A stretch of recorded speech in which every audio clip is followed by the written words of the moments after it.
Hello বন্ধুরা, সবাই কেমন আছেন? আশা করি সবাই অনেক ভালো আছেন। তো আজকে আরেকটি নতুন টিউটোরিয়াল নিয়ে আসলাম।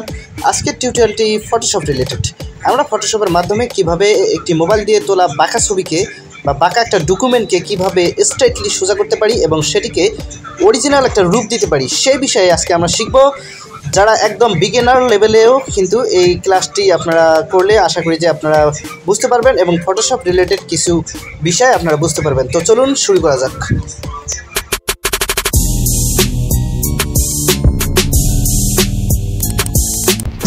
তো প্রথমে আমি আমার ফটোশপটি ওপেন করব। ফটোশপটি ওপেন করার পর আমাকে যেতে হবে ফাইল অপশনে। ফাইল অপশনে ক্লিক করে এখানে ওপেন অপশনে একটা আছে, ওপেন অপশনে ক্লিক করতে হবে। ওপেন অপশন ক্লিক করার পর আপনার যে ডকুমেন্টটা আপনি সোজা করতে চাচ্ছেন সেই ডকুমেন্টটাতে ক্লিক করতে হবে। তারপর ওপেন অপশনে ক্লিক করতে হবে।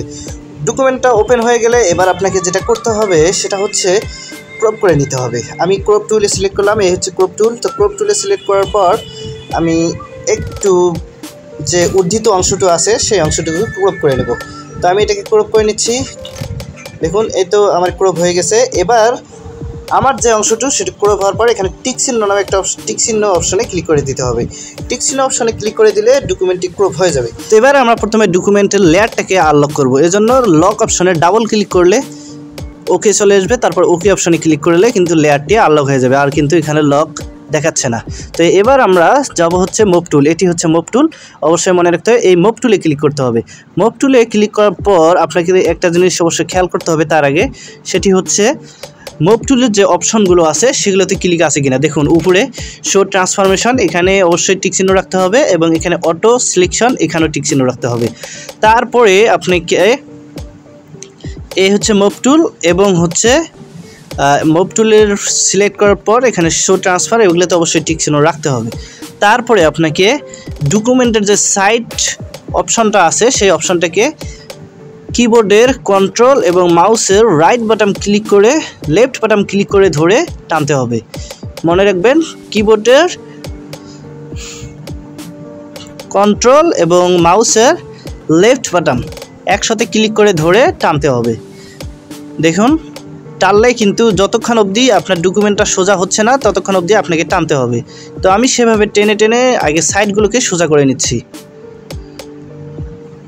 এবার এই সাইডটাকে আমি কিবোর্ডের কন্ট্রোল এবং মাউসের লেফট বাটন ক্লিক করে ধরে সোজা করে নিলাম। সোজা করে নেওয়ার পর টিক চিহ্ন অপশনে ক্লিক করতে হবে। এই সাইডটাকে আরেকটু সোজা করতে হবে।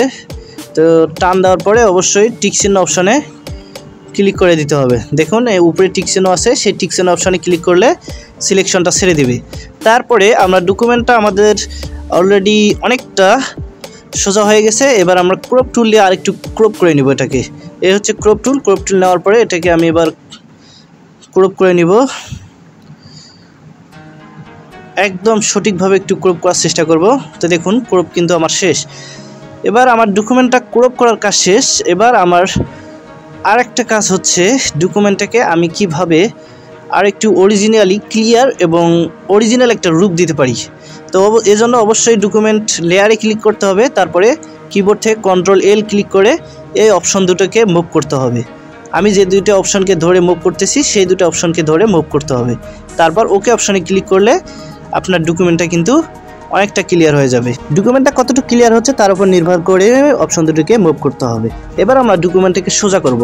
তো সোজা করার জন্য আমরা প্রথমে ইমেজ নামে একটা অপশন আছে, দেখুন উপরে ইমেজ অপশনে ক্লিক করব। ইমেজ অপশনে ক্লিক করার পর এখানে ইমেজ রোটেট নামে একটা অপশন আছে। তারপর এটাকে আমরা 90% ঘুরাই দিলে কিন্তু ডকুমেন্টটা সোজা হয়ে যাবে। আপনার ডকুমেন্টের পজিশন অনুযায়ী আপনাকে 90% কিংবা 180% অপশনে ক্লিক করতে হবে। তো ডকুমেন্টটা আমাদের স্ট্রেট হয়ে গেছে। এবার দেখুন হোয়াটসঅ্যাপে একজন আমাকে একটা ডকুমেন্ট পাঠাইছে, ডকুমেন্টটা একদম বাঁকা এবং এটাকে আমাকে সোজা করে প্রিন্ট করে দিতে হবে। তো আমি এই ডকুমেন্টটাকে এবার সোজা করে প্রিন্ট করব কীভাবে সেটা দেখানো যাক।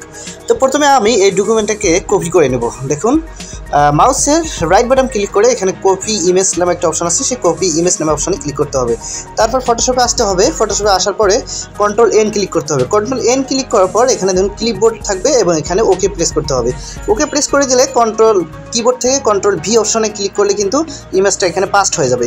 ইমেজটা পাস হয়ে যাওয়ার পর এখানে দেখুন দেখা যাচ্ছে যে ইমেজটা অনেকটা বাঁকা এবং এটাকে স্ট্রেট করার জন্য আমাদের যেটা করতে হবে সেটা হচ্ছে লেয়ারে ক্লিক করতে হবে। লেয়ারটা অলরেডি আমাদের এখানে আনলক করাই আছে, তাই আমাদের এখানে আনলক করার প্রয়োজন নেই। এবার আমরা মুভ টুল সিলেক্ট করার পর সেই ডকুমেন্টের যে সাইটের অপশনগুলো আছে সেই অপশনগুলোকে ধরে টান দিব। আর এজন্য অবশ্যই আপনাকে কিবোর্ডের কন্ট্রোল এবং মাউসের লেফট বাটন ক্লিক করে ধরে টানতে হবে। তো এবার দেখুন ডকুমেন্টটা যখন সোজা হয়ে যাবে তখন আমরা এটাকে ক্রপ করে নেব। টিক চিহ্ন ক্লিক করার পর তারপর ক্রপ টুল দিয়ে ক্রপ করে নেব। দেখুন ক্রপ টুল দিয়ে এবার আমি এটাকে ক্রপ করে নিলাম। ক্রপ করে নেওয়ার পর আবারও আমি মুভ টুল নিলাম। মুভ টুল নিয়ে আবারও একটু যেটুকু বাঁকা ছিল সেটুকু আমি টান দিয়ে সোজা করে নিলাম। অবশ্যই এজন্য মনে রাখতে হবে মুভ টুল দিয়ে কিন্তু আপনি ডকুমেন্টটাকে টান দিয়ে সোজা করতে পারবেন, এজন্য মুভ টুল খুবই গুরুত্বপূর্ণ। তবে এর পাশাপাশি আপনাকে আরেকটা জিনিস মনে রাখতে হবে, সেটা হচ্ছে যে অবশ্যই এই ডকুমেন্টের লেয়ারে অপশনে আপনাকে ক্লিক রাখতে হবে। এই লেয়ার অপশনে ক্লিক করা না থাকলে আপনি কিন্তু এই ডকুমেন্টের উপর কিংবা এই লেয়ারের উপর কোনো কাজ করতে পারবেন না। এবার আমি কন্ট্রোল এল ক্লিক করলাম। কন্ট্রোল এল ক্লিক করার পর এই অপশনটাকে আমি মুভ করে কিন্তু ডকুমেন্টটাকে একটু রিয়ালিটি লুক দেওয়ার জন্য চেষ্টা করলাম। দেখুন এবার কিন্তু ডকুমেন্টটা অনেকটা ক্লিয়ার হয়েছে এবং ডকুমেন্টটা একটা রিয়াল লুক কিন্তু পেয়েছে। তো এবার আমি এটাকে প্রিন্ট করে দিতে পারবো। তো যাই হোক, এবার আমি কন্ট্রোল এন ক্লিক করছি। কন্ট্রোল এন ক্লিক করার পর এখানে ইঞ্চি সিলেক্ট করছি। ইঞ্চি সিলেক্ট করার পর এখানে আমি 16 দিছি এবং এখানে 9 ইঞ্চি দেবো। তারপরে এখানে দেখুন 72 রেজলিউশনের যায় 72 যায় আমি 200 দেবো, আপনি 300 দিতে পারেন। তারপরে ওকে অপশানে ক্লিক করে দেবেন। ওকে অপশানে ক্লিক করে দেওয়ার পরে আমি যেগুলো মূলত ক্লিয়ার করেছি সেটা দিয়ে আমি এবার একটা থাম্বনেইল তৈরি করবো। মূলত আপনারা এই ভিডিওটা অ্যাভয়েড করতে পারেন। আমি মূলত এখন থাম্বনেইল বানানোর বিষয়ে ক্লাসটা দিতেছি না, পরবর্তীতে দেবো ইনশাল্লাহ। তো সবাই ভালো থাকবেন আর প্লিজ আমার চ্যানেলটি সাবস্ক্রাইব করে মানবিক সহায়তা দান করবেন। দেখা হবে নতুন কোনো ভিডিওতে। আর যারা চ্যানেলটি সাবস্ক্রাইব করেছেন সবাইকে ধন্যবাদ। অন্তরস্থল থেকে সবার জন্য রইল ভালোবাসা। আর সবাই ভালো থাকবেন, সুস্থ থাকবেন। ধন্যবাদ।